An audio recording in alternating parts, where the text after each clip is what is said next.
de-glorify guns and that we cool our hate speech. There is just too much acrimony in our electoral process, in our interactions with each other.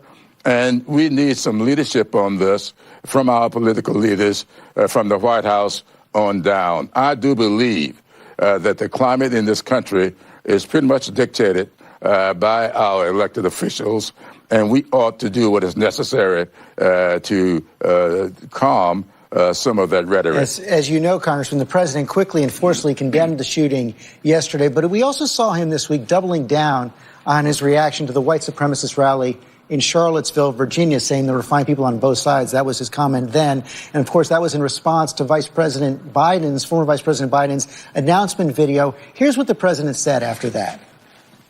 And if you look at what I said, you will see that that question was answered perfectly.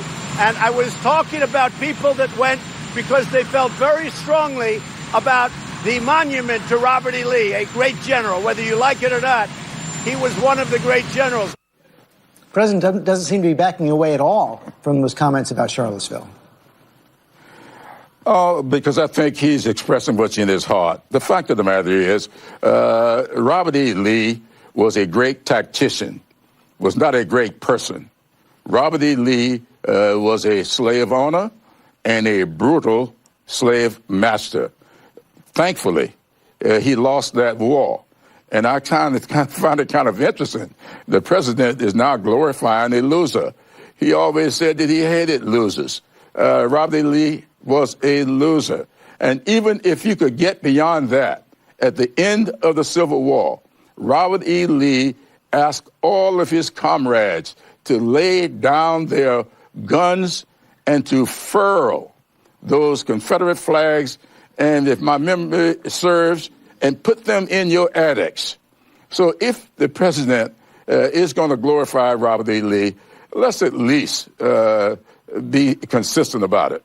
Do you think that former Vice President Biden was right to focus his announcement video on Charlottesville? Absolutely, because I think that's what the crux of this campaign is going to be about.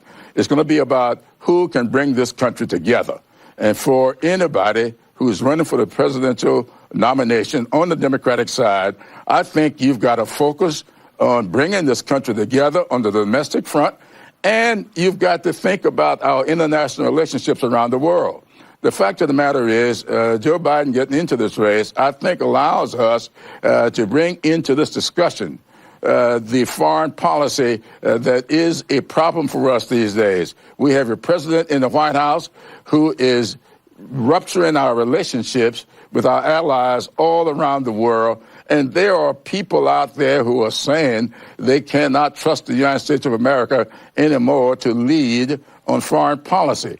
That is a foreign relationship for us. We've got to do something about improving our relationships around the world, as well as trying to have domestic tranquility and bring our people together. You play such a key role in the state of South Carolina, that early primary state coming up next year. Is Joe Biden